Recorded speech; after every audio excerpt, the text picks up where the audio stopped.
Hindi naman siya humingi ng label. Hindi siya nagtanong kung ano ba talaga sila. Hindi siya nag-demand ng commitment.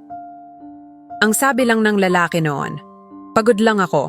Ikaw lang ang nagpapakalma sa akin." At sapat na yon para sa kanya. Sapat na ang maging sandalan. Sapat na ang maging kausap. Sapat na ang maging pahinga. Tuwing madaling araw na hindi makatulog ang lalaki, siya ang tinatawagan. Tuwing may problema sa trabaho, siya ang unang hinahanap. Tuwing nagkakagulo ang isip nito, siya ang nag-aayos. "Salamat ha," madalas sabihin ng lalaki. "Hindi ko alam anong gagawin ko kung wala ka." At sa bawat salitang iyon, unti-unti siyang umaasa, hindi sa pangako, hindi sa label, kundi sa posibilidad. Isang gabi sa loob ng kotse, tahimik ang paligid. "Hindi pa ako ready," sabi ng lalaki. "Marami pa akong kailangang ayusin sa sarili ko."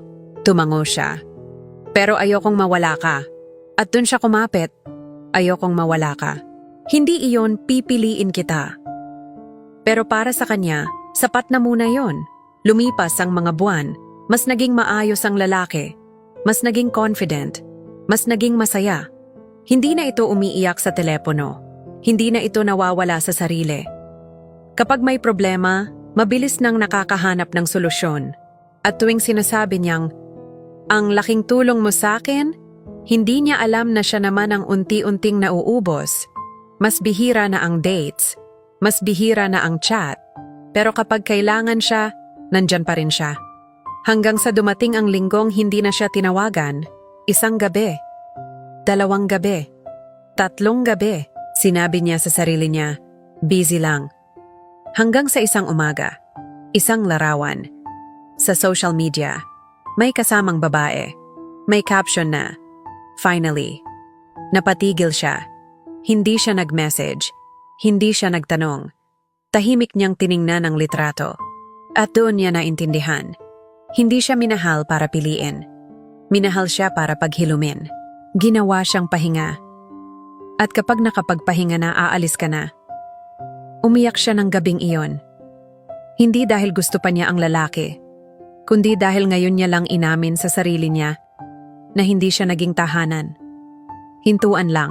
Kinabukasan, hindi siya naghabol. Hindi siya nagparinig. Hindi siya nagtanong ng bakit. Tahimik siyang nagbura ng mga larawan. Tahimik siyang nag-unfollow.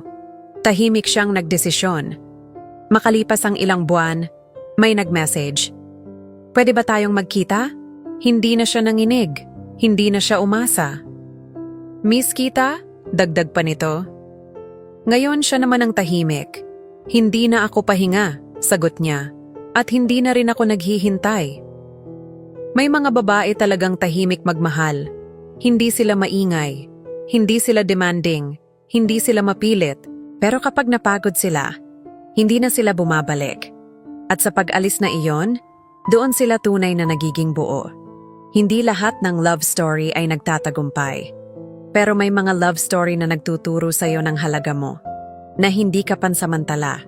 Hindi ka pansalo. Hindi ka pahinga. Ikaw ay pipiliin o hindi mo napipiliin ang sarili mong masaktan. Mga love story na hindi nagtagumpay, pero nagbago ng babae, tahimik. Totoo, masakit. Gusto mo bang makatipid sa mga binibili mo? Bisitahin ang Smart Save to Shop. Nasa comment section ang link. Kung nagustuhan mo ang video, paki-like, mag-comment, at i-share. Malaking tulong po iyon sa amin. I-follow kami para manatiling updated sa mga bagong videos.